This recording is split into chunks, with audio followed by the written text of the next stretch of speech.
কিন্তু গরিব লোক অত্যাচার আজ সরকার দম অছি এপটে আজ তো হচ্ছে 31 নাইট আজ দেখো সব ছকরে পুলিশ লগাই মুহর পাইপ লগাই ফুঁকিয়া যদি দম অছি ওড়িশা মদ বন্ধ করন যদি দম অছি আজ মু এটি সরকার চ্যালেঞ্জ দৌছি যে সরকার দম অছি ওড়িশা নিশামুক্ত কর পাইপ লগাই ড্রামা করনি দৌগলা নীতি করনি তা সহিত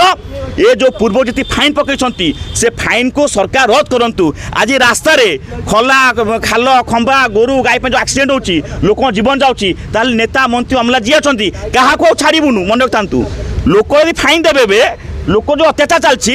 রাস্তাঘাট যে জিনিস অছি সেথের লোক পড়বে আক্সিডেন্ট হবে মরবে তাপরে সরকার দায়ী হব তাঙ্ক নেতা মন্ত্রী অমলা যিয়ে অনেক বিভাগীয় সময় জরিমানা দেবে জেল বি যাবে সে ভাবছেন খালি জনতা কিয়ে সে জনতা খালি অত্যাচার করবু গরিব উপরে অত্যাচার করলে আগে এমিতি হব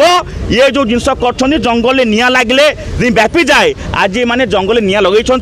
আজ মহু মাছ যে অছি ফেণা হাত মারছেন যে চোটার বাজিব সে জাঁবে কি কণ হয়েছি মু কহিদছু আজ